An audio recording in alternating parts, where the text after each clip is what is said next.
Hello everyone, this is Ilyas. Welcome again to another session of Beyond the Title, where we speak exceptional professionals with extraordinary experiences. Today is our 30th episode of Beyond the Title, and who better to celebrate it with than Balint Kuka in Gatland. Welcome, Balint.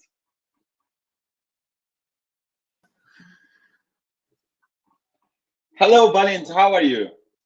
I'm doing fine, thank you. I caught a little bit of cold in the last days. I know during Corona time, it's a little bit of lame to get like a regular sickness. But I try to be good and okay and not sneeze into the broadcast. So thanks for inviting me anyways. That's okay, but you are always charming and handsome. So that wouldn't be any problem for us, I guess so, for our audience as well. Yeah. So, Balint, thank you very much for your attendance. So, we want to know about you, and we are talking like regular basis, like apart from being our partner, and we want to know more about you. So, we have prepared a couple of questions, and that will be super nice if you just let us know who is Balint Kuka, what he likes to do, what are the things he's interested in. So, if you are ready, we can start, I guess, so. Yeah. Let's do it. Okay. So, I think, as far as I know, it is going to be. It has been asked to all of our the Beyond the Title guests. So, what is your Ikigai? The Ikigai, I think it's a Japanese word, and it means the reason you jump out of the bed each morning. Yeah. So the first of most important Ikigai for me is the smell of coffee. To wake me up in the morning. Besides joking, I like to get mentally prepared already in the day before, like what I'm gonna do the day next. So we're mostly talking about professional challenges, of course. So in this case, I like to have something planned, something to solve. I like to keep my calendar empty because nowadays we have all the meetings and everything. I think Gatland is this really good thing that most of the time your calendar is empty and you can sort your time to actually challenges and solving issues. So for me to wake up in the morning, it's like, I have something really complicated to solve. I have some management issues, some complicated tasks to do. And if I know that there is a good reason to wake up and start and kickstart the day, that's already gives me the the necessary bump to jump in and open the computer and do stuff. I see. Two questions, apart from the questions that I want to ask. So, is there any tips while you are managing your calendar that you can give our audience? Are you in any suggestions? Any suggestions? Really?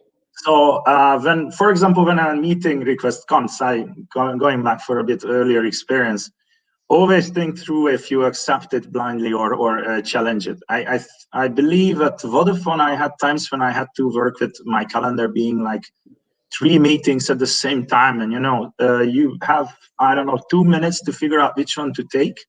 And then also they complain that you never went to the other one. Think it through, write back why your presence is necessary, ask for pre-reads about the topic, because most of the meetings, especially multinational company culture, I don't want to say it unnecessary, but you can definitely challenge it that your presence is required, or actually the meeting is necessary. So this is the thing. And also maybe one thing is about calendar management is that trying to shut down notifications about calendar and email. If you want to focus a little bit on more challenging issues, you just need that quiet moment, quiet hour. So wake up, spend the first 30 minutes of your day solving the quick issues, just read through the emails, mark them which one are necessary. And if there's some urgent issue, there's always your phone and they can call you. Thank you very much for the recommendation. It's so nice to know it. But we want to know about your life a bit deeper. Okay. if life were a movie, think that it's a movie, and then think that it's a Matrix. Which character would you like to play? Is it going to be a wise old dude in the background, or the main character? Which one you are going to pick if you have any? If you thought in the back. Yeah, that's a funny question. First of all, I would like to move to the movie Forrest Gump because Forrest Gump. Will you yeah, be the bullies in the, of the no, Forrest I'm Gump, not or Forrest driving the Gump car. instead? Yeah, I'm probably gonna just run next to Forrest and lag behind because I'm a terrible runner.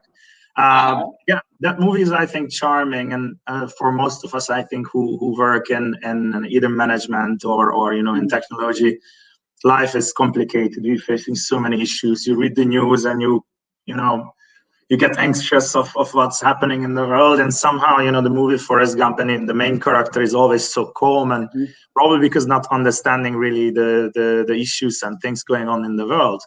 But yeah, the wise old man seems like really cool. If I could choose, I would be like this ageless bartender in the background who listens to the main character's stories, gives good advice and laughs about their stuff when they are not there. So Actually, like, this positivity really like fits to you, because whenever like we have a call, like the like business related, I mean, time to time, like the partners get frustrated, but like we know that we are in the technology business and the road is bumpy. But like I never see Balint furious or angry, but like always solution oriented. I think this movie and the first come itself as a character fits you.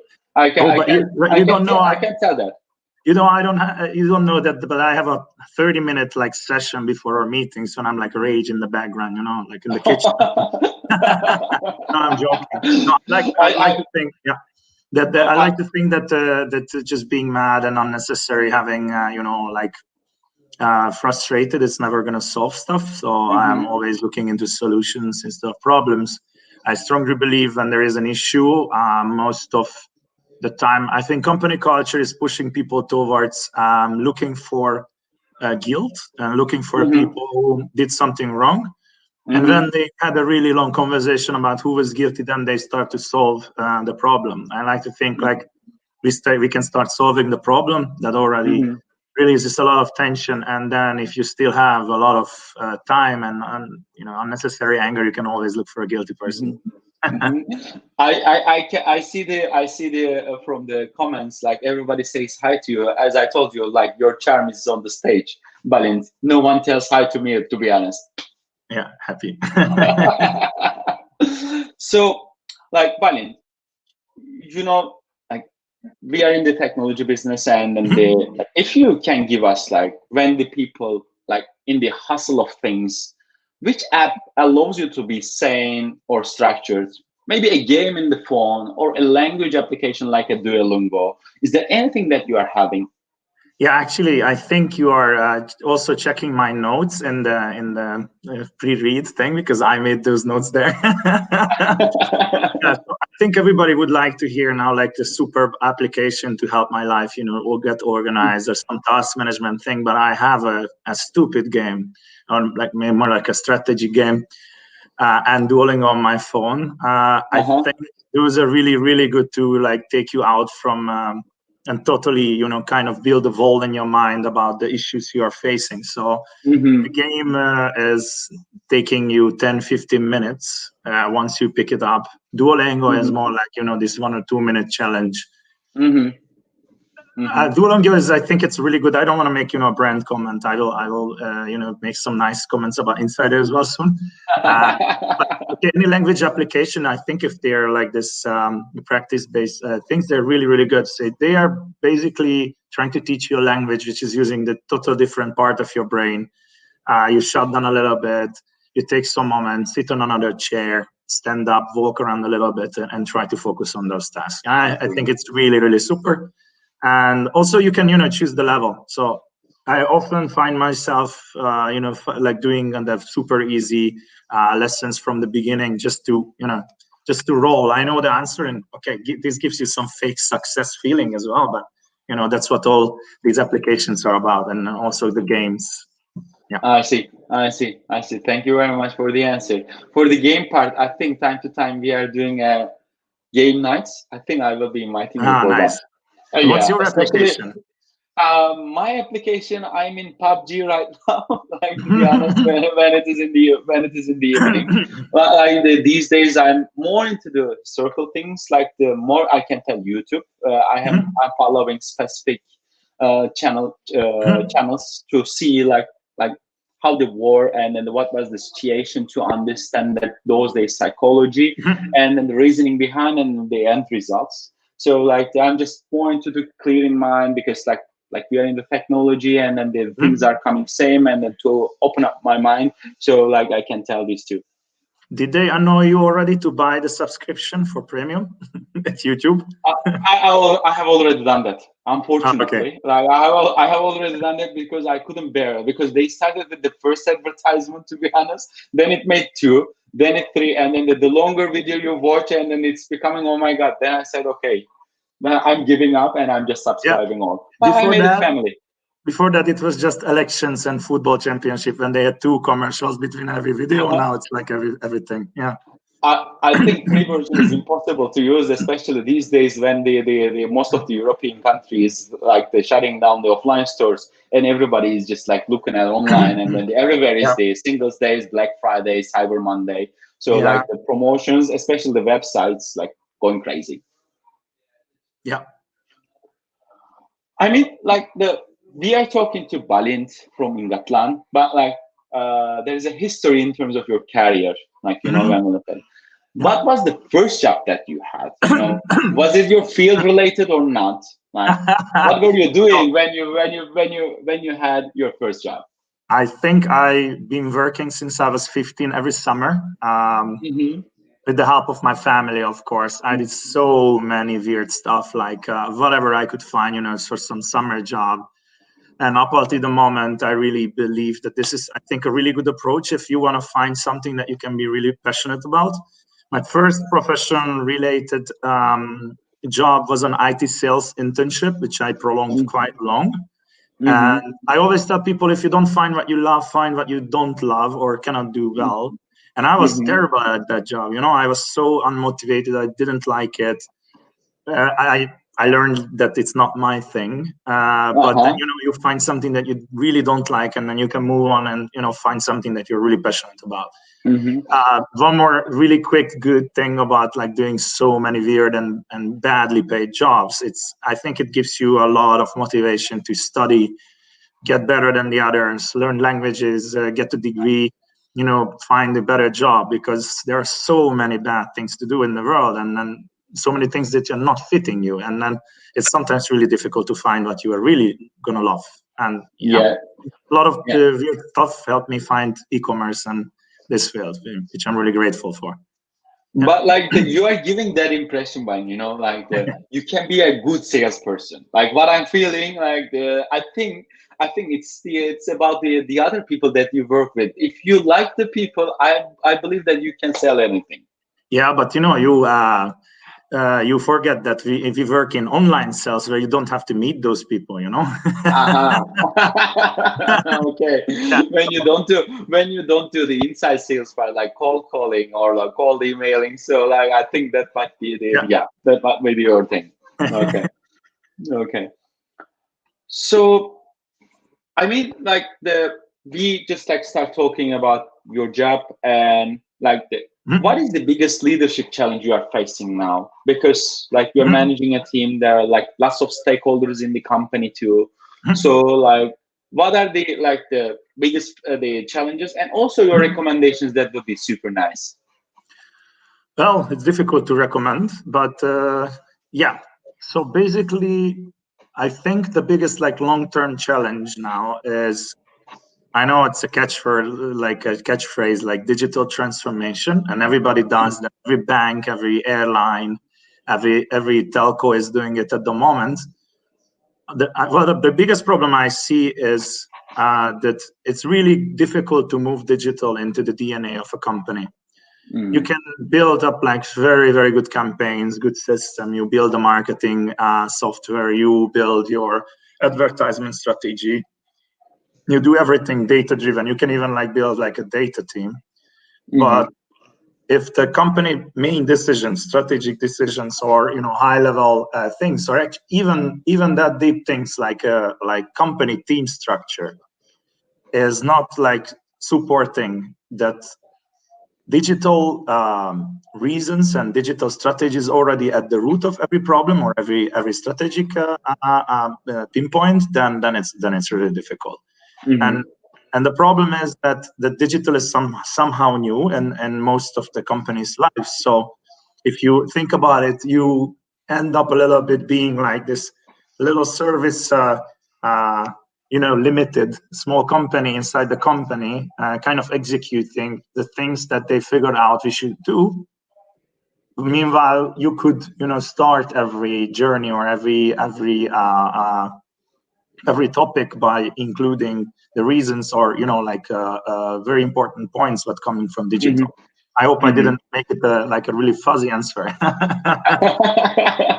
No. I have just like a small follow-up question. So like right now everything is like fastly, like by looking at the reports and everything, and then since we are in the digital business, we are seeing that.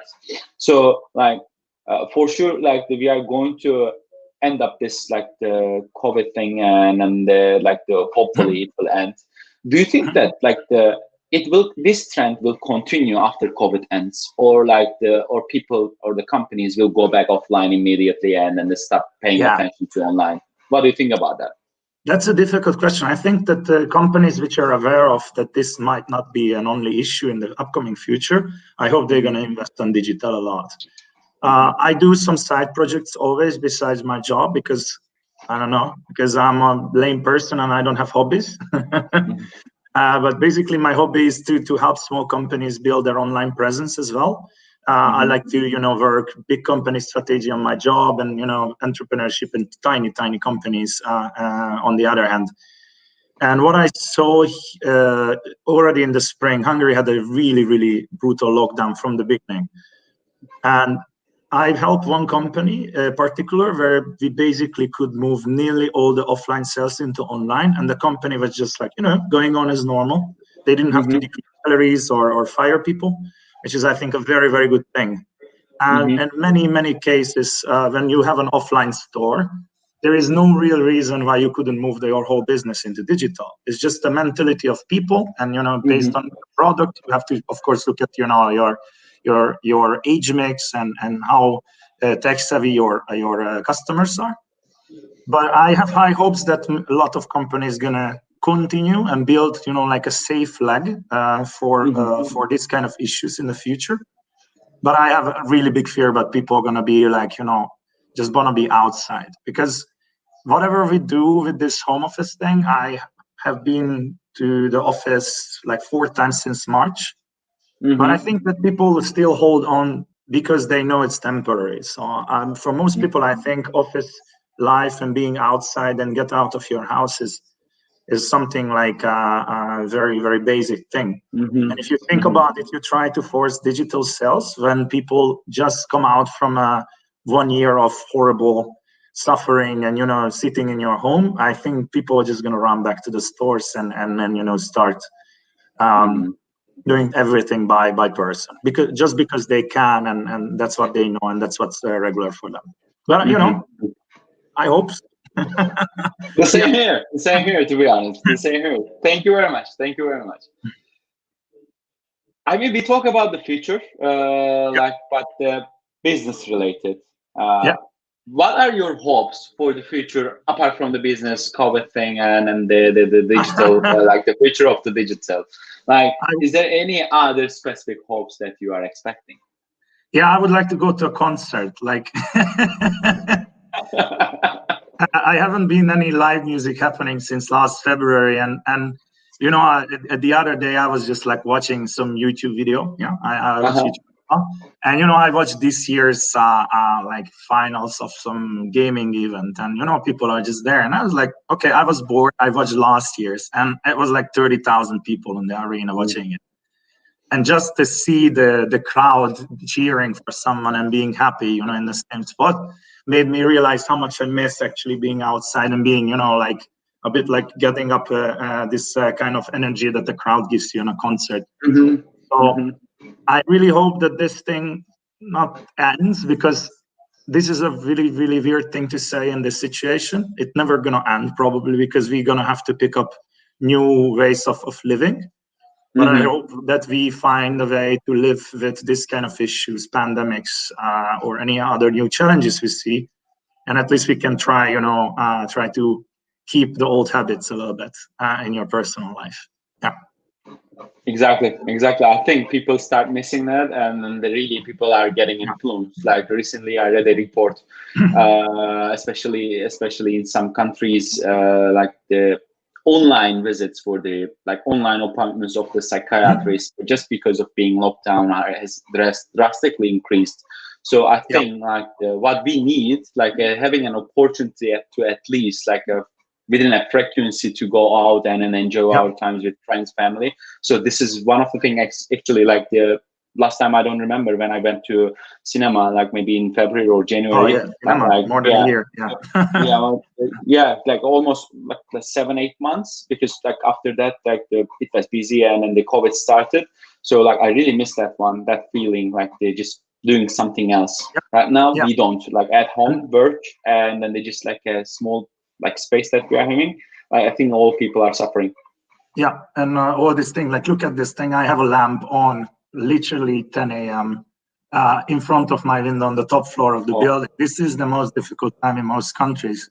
And I can't complain because Hungary was open really long time. And also we are not in the endangered age. But imagine if you have sickness or something, you really have to hide from this thing. Yeah, it's difficult. Let's hope for the best. Hopefully. This is where we should show this number with with online help, usually now they do in movies. If you have any issues, call this number. Okay, Balint. And then I have 2 more questions, but I think we have time. Can you tell us one weird fact about you? Yeah, my name already. So please don't Google it. My name has various horrible meaning in various languages, and you can imagine how difficult it is to be a businessman with a weird name. In my own country, it means trash bin.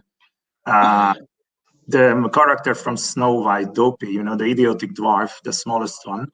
Yeah. And also someone who is mute. But if you go to South America, it's going to mean something really bad. I don't want to say it in video. So sometimes it is, funny that you go around and people, when they hear your name, they're smiling. Whenever I go to a bank, I have to make a smile and a joke about my name, because otherwise they start to ask something because they don't want to be embarrassed about hearing my names. Okay. Hopefully, I mean, the time to time it is happening. My surname is also hard to pronunciate, so I'm just minimum 3 times I'm repeating. I'm making a reservation, and then and it means furry, my surname, and then I'm just saying, the partially, and then they always get it, even in my native country. That's why you need a Starbucks name, if your name is not time to time I use different names, but when you pay with a card, they are looking at the slip. So you should be careful. You need to do it when you're paying cash. Yeah, exactly. Okay. So if we to end up with a good thing, what is the proudest moment of your life? My proudest moment of my life is when I started the first architect in Insider panel. See, there you go. I told you I'm gonna do the brand marketing part.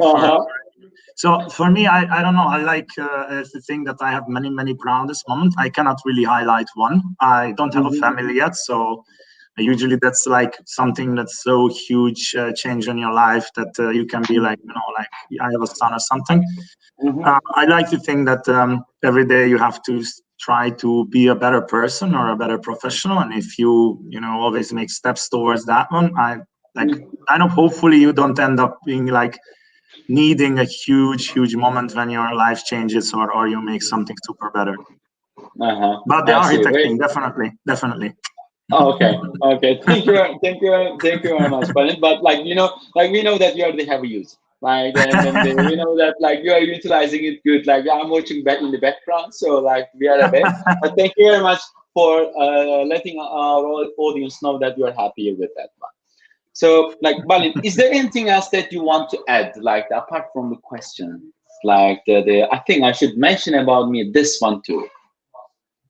I don't know. I was not prepared for this. Don't drink too much coffee. This is my question that I hide that I hide it from you. But really, Yeah, like I should stop drinking coffee too. Most probably I will get another one. It's going yeah. to be already the third one. So When like I I do lived in recommend that Fin, yeah. one. When I lived in Finland, I had 7 coffees a day. It's not good. Don't do that. Uh-huh. Okay. Yeah, but anyway, so Okay. sending everybody a lot of positive energy. Keep up the good work, care about family, try to Mhm. distance from each other, etc., etc. And yeah, be careful. Yeah.